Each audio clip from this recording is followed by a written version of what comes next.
Class 10th, welcome once again.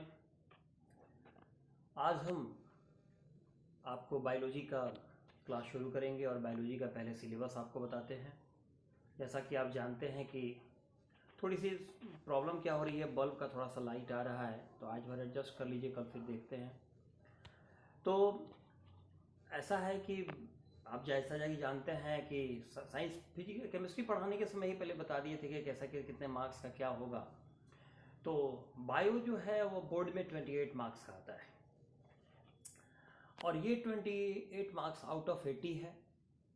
20 number जो है अब जैसे पहले भी था, बस थोड़ा सा परिवर्तन किया गया है उसमें, कैसे नंबर का एडजस्टमेंट है उसके लिए सीबीएसई ने नया गाइडलाइन जारी किया है।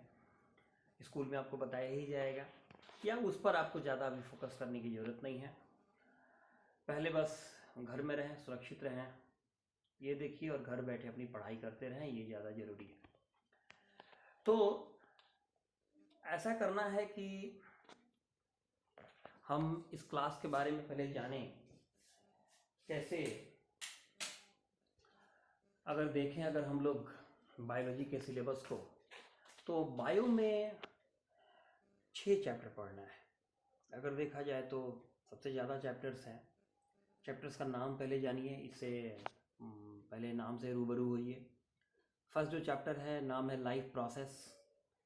फिर है कंट्रोल कोऑर्डिनेशन। थर्ड है how do organisms reproduce. Fourth है हेरिडिटी एंड इवोल्यूशन। फिफ्थ है इन आवर इन्वायरमेंट। और सिक्स्थ है मैनेजमेंट ऑफ नेचुरल रिसोर्सेस। तो ये आपका 6 चैप्टर्स है। 6 chapters are actually in the syllabus of class 10th biology. तो उसमें अब तो हम देखिए 10th क्लास में ऐसा है कि हमें ये सोच के नहीं पढ़ना चाहिए कि हम हाफ ईयरली के लिए पढ़ रहे हैं तो फिर हम स्पेशली F1 पढ़ेंगे, तो फिर 2 पढ़ेंगे, तो फिर प्री बोर्ड पढ़ेंगे, फिर फाइनल पढ़ेंगे। ऐसा कुछ नहीं। हमें बस एक ही दिमाग में रखना है कि हमें अपने बोर्ड एग्ज़ाम के लिए पढ़ना है और एक बार में फाइनल टच दे के पढ़ना है। क्योंकि पहली बार अगर बहुत अच्छे से पढ़ लिए रहते हैं तो आप रिवीजन करने में बहुत कम समय दे पाते हैं और अब बहुत अच्छा से रिवीजन हो जाता है, वो बहुत मायने रखता है। तो पहला चैप्टर लाइफ प्रोसेस जो है हम लोग को शुरू करना है। तो आइए बस थोड़ा सा इंट्रोडक्शन जान लें। लाइफ प्रोसेस पहले जानिए क्या है। लाइफ प्रोसेस हिंदी में से कहते हैं जैव प्रक्रियाएं। कहता है basic functions performed by organisms to maintain the life. जैसे आपका जो जीवन है, सोचिए आपका जो शरीर है वो अपने इसमें जीवन को बनाए रखने के लिए बहुत सारे प्रोसेस को कंटिन्यू करता है। तो जिन फंक्शंस को ये अब जीवित रखने के लिए करता है उसे ही हम लोग लाइफ प्रोसेस बोलते हैं।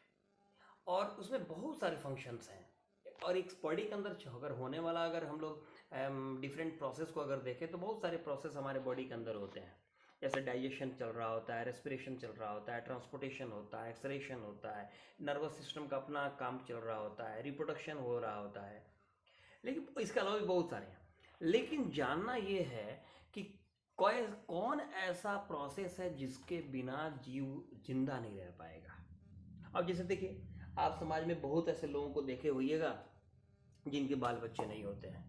तो इसका मतलब ये हुआ कि ये प्रक्रिया अगर नहीं भी हो तो उनके अपने पर्सनल जीवन पर कोई फर्क नहीं पड़ेगा। यानी कि रिप्रोडक्शन नहीं भी हो तो कोई जीव मर नहीं सकता है।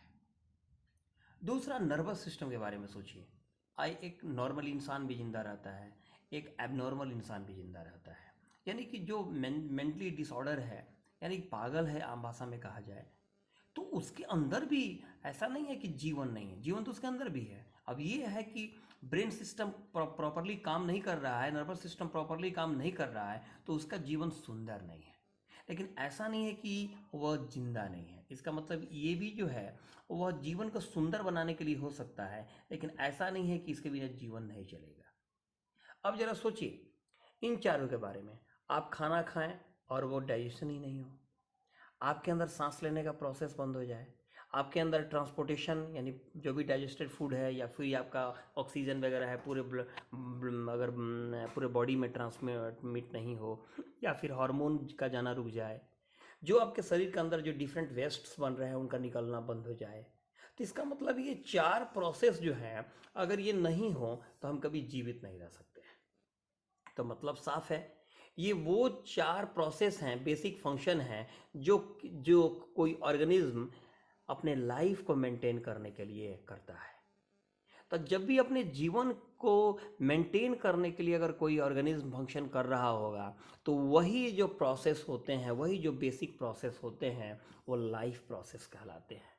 तो अब तो सब आप समझ गए होंगे कि इसका मतलब है कि डाइजेशन, रेस्पिरेशन, ट्रांसपोर्टेशन और एक्सरेशन, ये 4 सबसे महत्वपूर्ण जो हैं, सब वेरी वेरी इंपॉर्टेंट है। और मेनली अगर देखा जाए तो यही वो फंक्शंस हैं या यही वो प्रोसेस हैं जिनके बगैर जीवन, कोई भी ऑर्गेनिज्म अपने जीवन को, अपने लाइफ को मेंटेन कर नहीं सकता है। इसलिए ये सभी के सभी कहलाएंगे लाइफ प्रोसेस। तो आज के बाद से दिमाग में इन दोनों को हटाना है और बस यही 4 को रखना है। इसलिए अगर आप किताब का पन्ना पलटे होंगे तो आपको दिखाई दिया होगा यही 4 पहले चैप्टर में पढ़ना है लाइफ प्रोसेस में: डाइजेशन, रेस्पिरेशन, ट्रांसपोर्टेशन एंड एक्सरेशन। तब इसको हम बहुत बड़ा नहीं करेंगे वीडियो को, क्योंकि अब हम नेक्स्ट क्लास से, कल से डाइजेशन पर ऐसे कर करके हम लोग धीरे धीरे पढ़ेंगे इस चैप्टर को। ठीक है, ओके, बाय।